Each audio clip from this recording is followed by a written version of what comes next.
All right, we're going to talk about rotational motion. We've seen a bunch of demonstrations. In order to start, what we have to do is first of all define how we're going to talk about it. We have to define the language, and that's going to involve a little bit of math. Okay?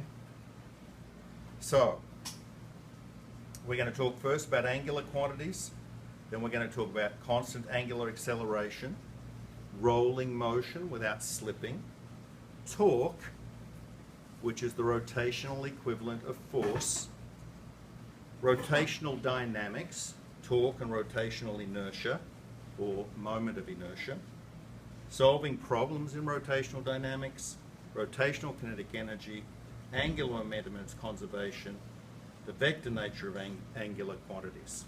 Okay, so let's start. As we saw on that rotational device that I had over there, in purely rotational motion, all points on the object move in circles around the axis of rotation. We saw that on that piece of apparatus over there. If we had another pin here, it moved at the same rate in those circles. So the radius of the circle is r, and all points on a straight line drawn through the axis, right, move through the same angle in the same time. And the angle, theta, in radians is actually a definition. It's not some fundamental thing. It's an agreement that everybody came to. Right? This angle, theta, defines a radian. Because if the arc length, L, is equal to the radius, you've got r divided by r, which is 1. That is the definition of a radian. A radian is the angle subtended, right, such that the arc length and the radius are equal. Now, since there's 2 pi r in terms of a distance around a circle, right? If you put 2 pi r over r, that means over the entire circle you have 2 pi radians, which I'm sure is something you learned in math, right? Just wanted to remind you. So, let's have a look at doing a little bit of math review. We've got a particular bird, can distinguish objects that subtend an angle no smaller than about 3 by 10 to the minus 4 radians. How many degrees is this? How small an object can the bird just distinguish when flying at a height of 100 meters? So, 1 radian is 360 degrees divided by 2 pi. So 3 by 10 to the minus 4 radians is 3 by 10 to the minus 4 radians times 360 degrees divided by 2 pi radians, which is 0.017 degrees. That's how you convert from radians to degrees. You could just do the reverse to go the other way. How small an object can the bird, here's the bird, right? There's the object here, and this is an angle subtended for the width of the object, a mouse in this case.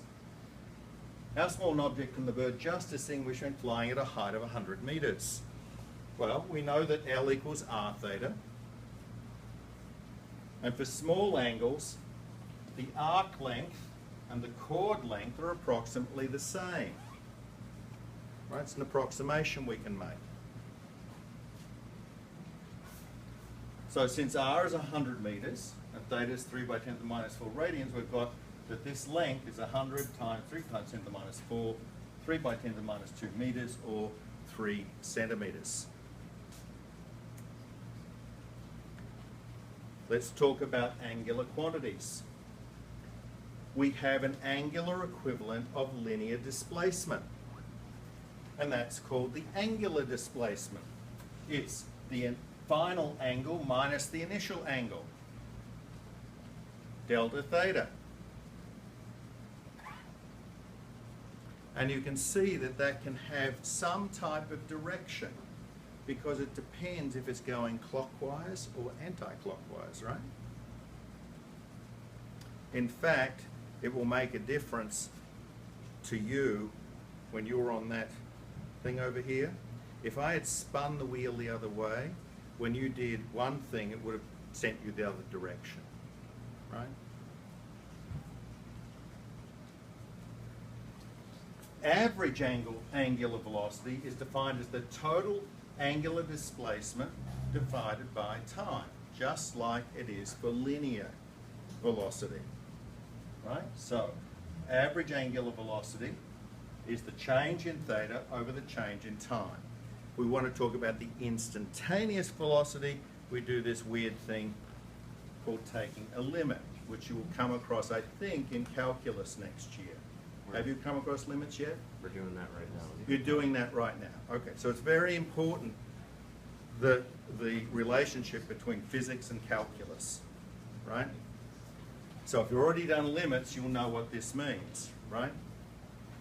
It's in the limit that the time is approaching zero, that's what the instantaneous angular velocity is. All right, angular acceleration. Angular acceleration is the rate at which the angular velocity changes with time. Again, a very strong correspondence with linear velocity. Linear velocity is the rate of change of linear displacement with time, right?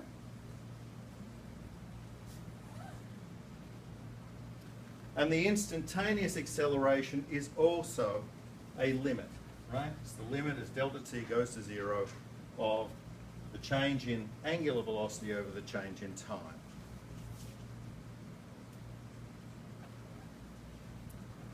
Every point on a rotating body has an angular velocity omega and a linear velocity v, and they're related. They're related by this. The linear velocity, which is the tangential velocity, is r times omega. And that's because L equals r theta. It follows that delta L must equal r delta theta, all divided by time. This gives you a linear velocity. This is the angular velocity. That's how you get back to that. Any questions? No?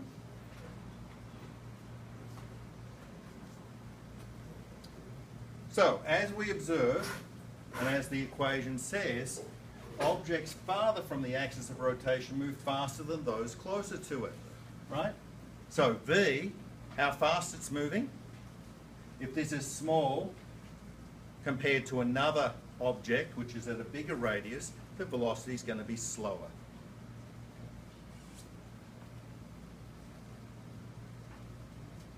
If the angular velocity of a rotating object changes, it has a tangential acceleration, which is given by this. And we use alpha, the Greek letter alpha, for angular acceleration. And this is the tangential acceleration. So even if the angular velocity is constant, each point on the object also has a centripetal acceleration, which we've come across before, right? And that's, if you like, the radial acceleration going in, which is v squared over r, which is, since v equals r times omega, right, is r omega squared over r, which is r squared, omega squared over r, which is omega squared r. So the angular or centripetal acceleration is omega squared r. We can look at these and see that they actually have correspondences. In linear, x is the displacement and rotational theta is, and the relationship between them, x equals r theta. In linear, v is the velocity. In rotational is omega. The velocity equals r omega. Acceleration, a tangential, is equal to, it has a corresponding thing in rotational motion called alpha, A tangential is r times alpha. Right? It's very simple, right? Very logical. It's nice and symmetric.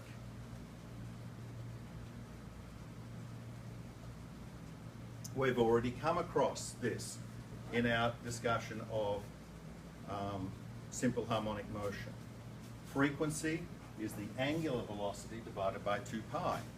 The units are per second, or hertz. And the period is the time one revolution takes. Okay, so here's an example. What is the linear speed of a child seated 1.2 meters from the center of a steadily rotating merry-go-round that makes one complete revolution in 4 seconds? So we're told that it's 1.2 meters from the axis of rotation. That's going to be our radius. Steadily rotating means that the angular velocity is not changing. One complete revolution in 4 seconds is describing what quantity? What physical quantity is that describing? Yeah? Period. Right. If it was frequency, it would be the inverse of that, wouldn't it? It would be how many cycles per second, whereas this is 4 seconds per cycle. So we'll first of all convert the frequency into period. 1 revolution per second is over 4 seconds, 0.25 revolutions per second, or 0.25 hertz. We want to find now the angular velocity. It's 2 pi times the frequency, right? Because the distance in radians is 2 pi for 1 revolution times the frequency. So it's 2 pi radians per revolution times 0.25 revolutions per second. The units cancel, leaving us radians per second, 1.6. The linear velocity is just the radius times the angular velocity.